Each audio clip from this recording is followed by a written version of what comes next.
তোমাকে ভুলি আমি কেমন করে। ঠিক কিনা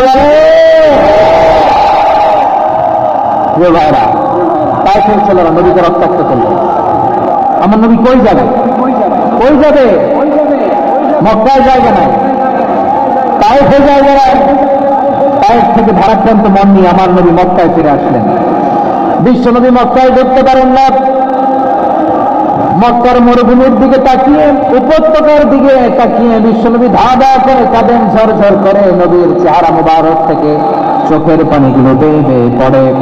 আমার জন্মস্থান, আমার শৈশব, কৈশোর, যৌবন কেটেছে এই মক্কায়। আমার এলাকায় আমি ঢুকতে পারি না। বিশ্বনবী মক্কার অন্যতে দূরে দাঁড়িয়ে জায়েদকে পাঠালেন, জায়েদ যাও, দেখো কেউ আমাকে সাপোর্ট করার মতো আছে কিনা, যাও অমুকের কাছে যাও। জায়েদ গেলেন, তারাও প্রত্যাখ্যান করে ফিরিয়ে দেয়। বিশ্বনবী বললেন যাও অমুক লোকের কাছে যাও, তিনিও প্রত্যাখ্যান করে ফিরিয়ে দিলেন। কেউ বিশ্বনবীকে আশ্রয় দিতে রাজি হয় না। নিজ জন্মভূমিতে বিতাড়িত বিশ্বনবী, সর্বশেষ বিশ্বনবী বললেন যাও মুতঈম ইবনে আদির ঘরে যাও। মুতঈম ইবনে আদি মুশরিক, তার কাছে যাও। গেলেন, মুতঈম ইবনে আদি রাজি হয়ে গেল। সুবহানাল্লাহ বলেন। দেখেন, অনেক বিপদের সময়ও আমি নিজে সাক্ষী, সামাজিকভাবে রাজনৈতিকভাবে কত ঝঞ্ঝা, কত ষড়যন্ত্র, কত কনস্পাইরেসি পারি দিয়ে আমাদেরকে সামনে এগিয়ে যেতে হয়। এই শত্রুদের ভেতরেও একজনকে দাঁড় করিয়ে দেয় যে আল্লাহর কোরআনের জন্য রেডি হয়ে যায়। করেন সুবহানাল্লাহ। মুতঈম ইবনে আদি, আল্লাহ তার মনকে নরম করে দিলেন। মুতঈম বলে, মুহাম্মদ আমি তোমাকে আশ্রয় দিব। তার দুই ছেলেকে পাঠালেন, যাও খোলা তলোয়ার নিয়ে, শর্ট দিয়ে, গার্ড অফ অনার দিয়ে মোহাম্মদকে মক্কায় ঢুকাও আর বলো আমি আমান দেব। আমান কি দিব? আমান মানে সিকিউরিটি, নিরাপত্তা। সিকিউরিটি ছাড়া, আমান দেওয়া ছাড়া কেউ থাকতে পারতো না মক্কায়। দুই ছেলে বিষ্ণু ইসলামকে নিয়ে আসলো। নবী কাবার চারদিকে তাওয়াফ করলেন, নামাজ পড়লেন। আবু জাহেল, উতবা, শাইবা, ওয়ালিদ ইবনে মুগীরা সবাই দেখে, কেউ কিছু করতে পারে না। কারণ মুতঈম ইবনে আদি ঘোষণা দিয়েছেন আমি মুহাম্মদকে আমান দিয়েছি, মুহাম্মদের গায়ে যেন কেউ স্পর্শ না করে। আওয়াজ করে পড়েন সুবহানাল্লাহ। নবীর এই বিপদকালে মুহূর্তে মুতঈমের হৃদয়টারে নরম করে দিল কে? আচ্ছা লালমনিরহাটের ভাইয়েরা বলেন, এই মুতঈম কি মুসলিম ছিল না মুশরিক? সবাই বলতে হবে মুসলিম না মুশরিক? তাহলে মুশরিকের কাছ থেকে নবী পলিটিক্যাল অ্যাসাইলাম, আধুনিক রাষ্ট্রবিজ্ঞানের ভাষায় পলিটিক্যাল অ্যাসাইলাম, যেটাকে বলে রাজনৈতিক আশ্রয়, ওনার আমান বা নিরাপত্তার এই ঘোষণায় তিনি মক্কায় ঢুকলেন। যতদিন নিরাপত্তা ছিল ছিলেন। মুতঈম যখন মারা গেল, বিষ্ণু ইসলাম হিজরত করে মদিনায় চলে গেলেন। সুবহানাল্লাহ। কিন্তু মুতঈম যে বিশ্বনবীর উপকার করছে এটা বিশ্বনবী ভুলে নাই। আমাদের অনেকে আছে উপকার করার পরে আর খেয়াল থাকে না, খাওয়ার পরে গলা দিয়ে নামলে আর খেয়াল থাকে না। এরকম আছে না নাই? আমার নবী ভুলে নাই। বদরের প্রান্তরে 70 জন কাফেরকে যখন বন্দী করে বিশ্বনবীর সামনে হাঁটু গেড়ে দাঁড় করানো হলো, বসানো হলো, 70 জন কাফের। কয়জন? বিশ্বনবী তাদের দিকে তাকিয়ে বললেন, সহিহ বুখারীর বর্ণনা, লাউ কানাল মুতঈম ইবনে আদি হাইয়ান সুম্মা কাল্লামানি হাউলাঈ নাসনা লা তারাকতুহুম লাহু।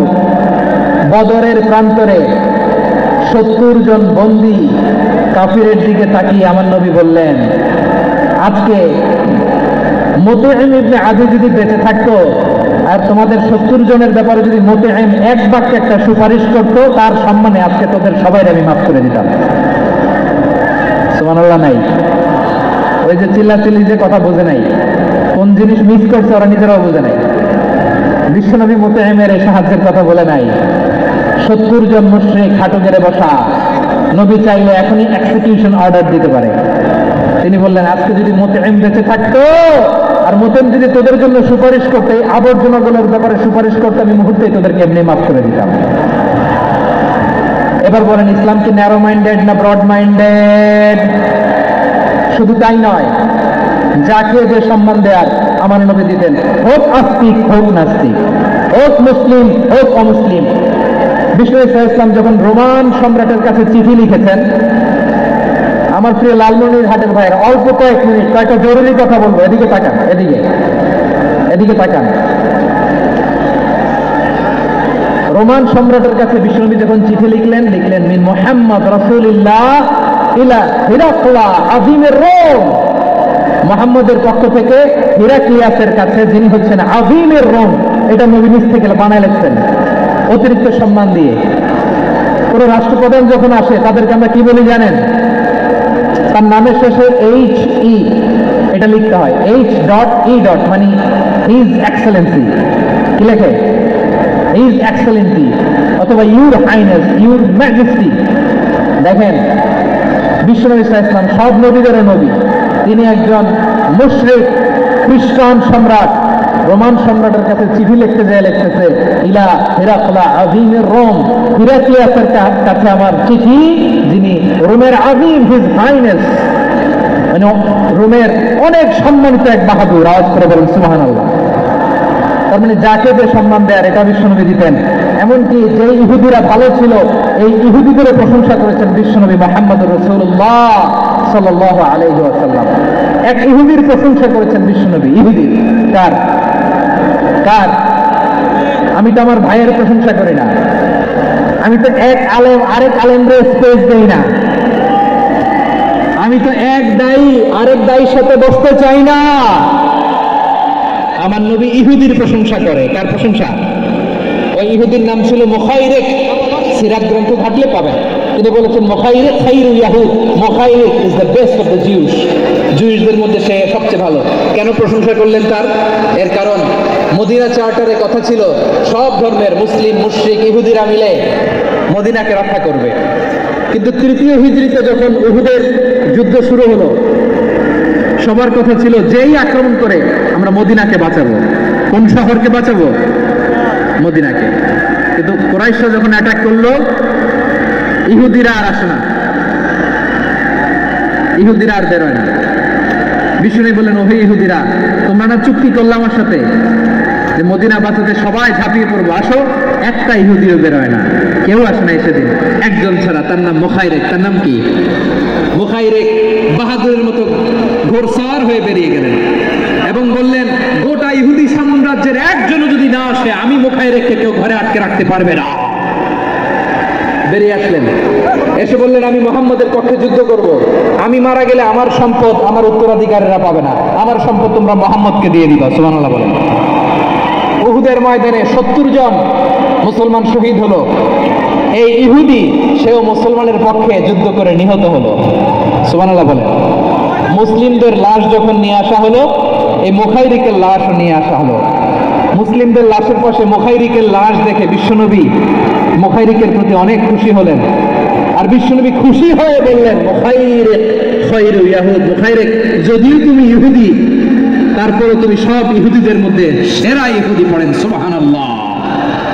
আমার নবী ইহুদিকেও সম্মান দিতে কার্পণ্য করে নাই। আওয়াজ করে বলেন আল্লাহু আকবার।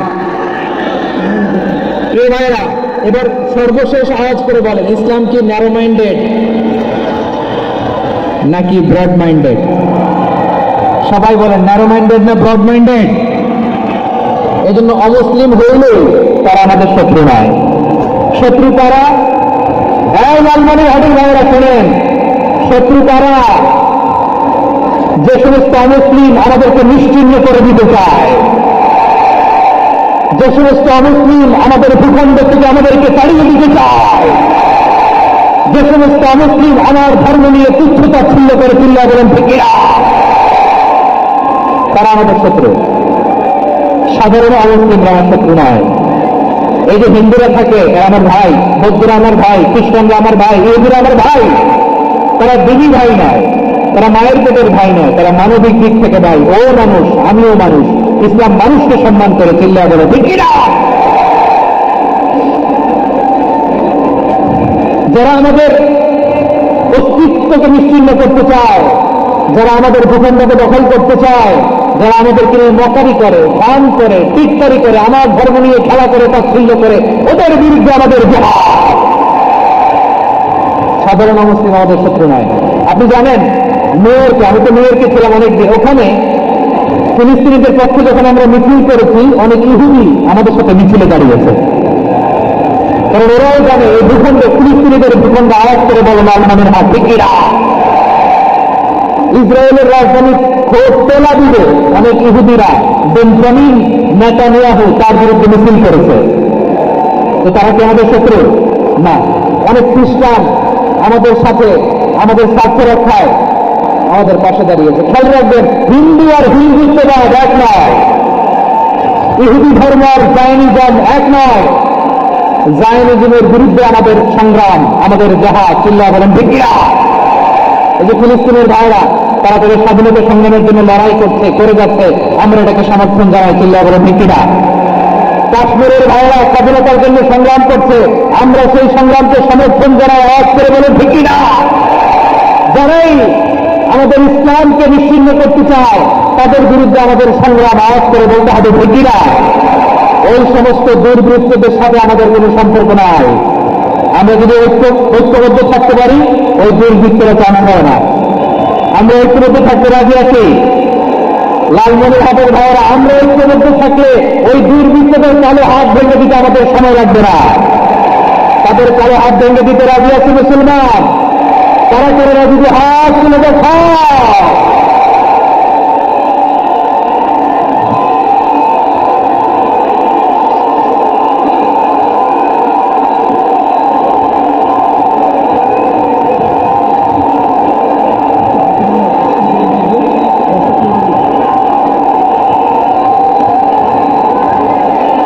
আমার প্রাণপ্রিয় লালমনিরহাটের ভাইয়েরা, শত্রু কাফের আর অশত্রু কাফেরের মধ্যে পার্থক্য আছে না নাই? আবু তালেব মুশরিক, আবু জাহেল মুশরিক, কিন্তু দুই মুশরিকের পার্থক্য আছে না নাই? আবু তালেব নবীর চাচা, মুশরিক, মারা গিয়েছে মুশরিক অবস্থায়, কিন্তু আজীবন আমার নবীকে আগলে রেখেছে, আমার নবীকে সাপোর্ট করেছে, ভালোবেসেছে। আবু জাহেল মুশরিক, মারা গিয়েছে মুশরিক হিসেবে, আজীবন আমার নবীর বিরুদ্ধে চারণ করেছে। আবু জাহেলের শক্তি, সামর্থ্য, স্ট্র্যাটেজি, প্ল্যান সব আমার নবীর বিরুদ্ধে ছিল। আবু জাহেলের কারণে একটা দিন শান্তিতে আমার নবী মক্কায় ঘুমাতে পারে নাই, চিল্লা বলেন ঠিক কিনা? এজন্য রাব্বুল আলামিন বলেন, লা ইয়ানহাকুমুল্লাহু আনিল্লাযীনা লাম ইউকাতিলুকুম ফিদ-দীনি ওয়া লাম ইখরিজুকুম মিন দিয়ারিকুম আন তাদাররুহুম ওয়া তুকসিতু ইলাইহিম ইন্নাল্লাহা ইউহিব্বুল মুকসিতিন।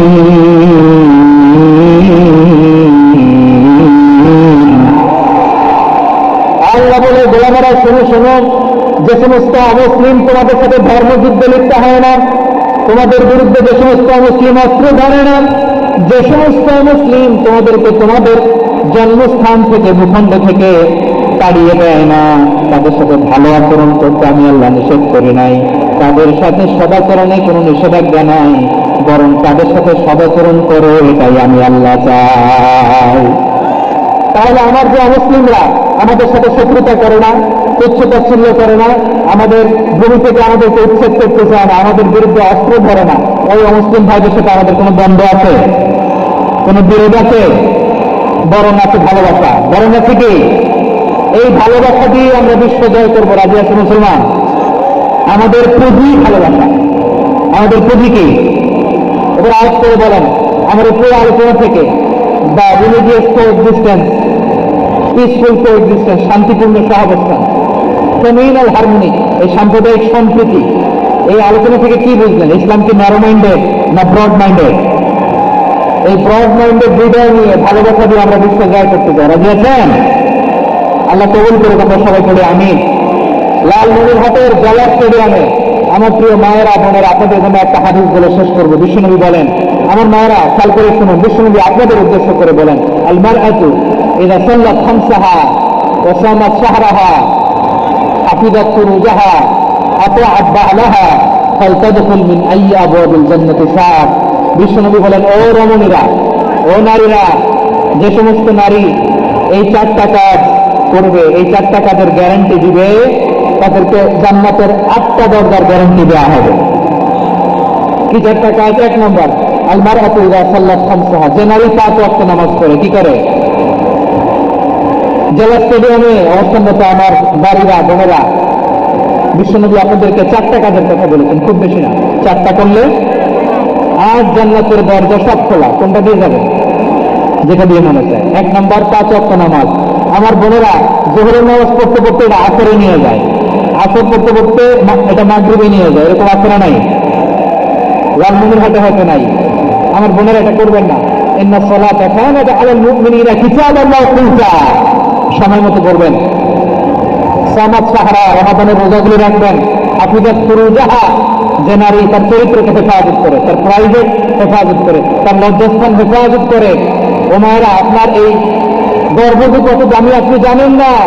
আপনার এই গর্ভ থেকে জন্মাবে আগামীর সালাহুদ্দিন আল আইয়ুবী। আপনার গর্ভ থেকেই জন্মাবে ইমাম আল মাহদী আল মুনতাদা। আপনার পেট থেকে জন্মাবে আবু সাইদের মতো বীর সৈনিক। আপনার পেট থেকে জন্মাবে মুগ্ধের মতো বীর মুজাহিদ। আপনি জানেন না কে আসবে আপনার পেট থেকে। সময়টাকে কাজে লাগান, ইসলামকে বুঝেন, মানেন, আমাদের ইসলামিক লেকচারগুলো শোনেন। আমরা যে বার্তাগুলো, ইনস্ট্রাকশনগুলো, দিক নির্দেশনাগুলো আপনাদের খেদমতে রাখি, এগুলো মেনে চলুন। আপনিই পারেন আপনার ঘরটাকে জান্নাতের টুকরা বানাতে। একটা family is a very big institution and you are the MD, the managing director of this institution. চিল্লা বলেন ঠিক কিনা? চাইলেই পারেন ঘরটার জান্নাতের টুকরা বানাতে। 5 ওয়াক্ত সালাত, রমাদানের রোজা, নিজের চরিত্রের হেফাজত, ও আতা আব্দা আলাহা, স্বামীর আনুগত্য। এটা তো অনেকে ভুল করে থাকে। হায় রে আমার বোনেরা, স্বামীর আনুগত্যকে এটা নিজের অপমান মনে করবেন না। আপনার স্বামী আপনার সবচেয়ে বড় গার্ডিয়ান, তিনি আপনার সবচেয়ে ভালো চায়। নারী কখনো গার্ডিয়ানশিপের বাইরে থাকতে পারে না। তাই আপনি বাবার গার্ডিয়ানশিপের ভেতরে, বাপ না থাকলে ভাই আপনার গার্ডিয়ান, ভাই না থাকলে চাচা গার্ডিয়ান, বিয়ের পরে আপনার স্বামী আপনার গার্ডিয়ান। শরিয়া সম্মত স্বামীর আদেশগুলো আপনি মেনে চলবেন, কিন্তু শরিয়া বিরুদ্ধ কোন আদেশ মানতে আপনি বাধ্য নয়। আওয়াজ করে বলুন সবাই ঠিক কিনা? এই 4টা কাজ যদি কোন নারী করে, বিশ্বময় বলেন জান্নাতের 8টা দরজা খোলা, তোমার যেটা দিয়ে মনে চায় সেটা দিয়ে জান্নাতে তুমি এন্ট্রি নিতে পারবা। আমরা এখানে লালমনির হাটের সোহরাউদ্দিন ময়দানে আজকে যেন একত্রিত হতে পারলাম। আল্লাহর জান্নাতে যেন একত্রিত হতে পারে। আল্লাহ তুমি তৌফিক দান করো। আল্লাহ আমার এই পরিবর্তিত যুবক ভাইদেরকে তুমি উমরে ফারুকের মতো কবুল করো। জেলা স্টেডিয়ামে অবস্থান দেখো আমার মা বোনদেরকে তুমি ফাতেমার মতো, খাদিজার মতো কবুল করো। আমাদের কলিজার টুকরার সন্তানদেরকে তুমি সালাউদ্দিন আল আইয়ুবীর মতো কবুল করো। এই যে ইসলামিক সোসাইটি লালমনির হাটকে আল্লাহ তুমি কবুল করো। আল্লাহ যে কথাগুলো বললাম এগুলো প্রথমে আমাকে, আমার সব ভাইদেরকে আমল করার তৌফিক দান করো।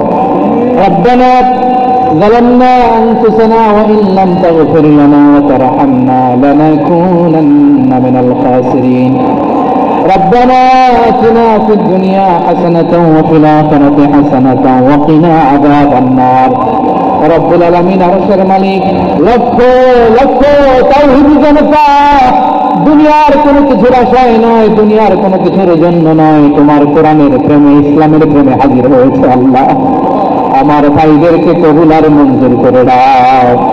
ইসলামের জন্য গণজার ইচ্ছা, সেই এনার্জি শক্তিগুলোকে আগামী ইসলামের জন্য কবুল আর মঞ্জুর করে নাও।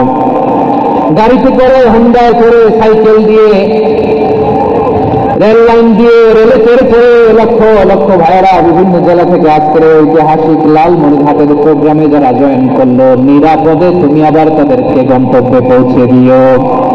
রব্বানা تقبل منا إنك أنت السميع العليم وتب علينا يا مولانا إنك أنت التواب الرحيم سبحان ربك رب العزة عما يصفون وسلام على المرسلين والحمد لله رب العالمين واجعل آخر كلامنا عند الموت لا إله إلا الله محمد رسول الله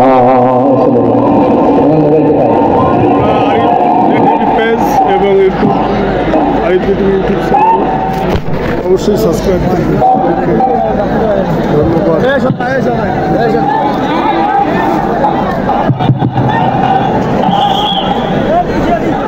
সম্মানিত শ্রোতামণ্ডলী,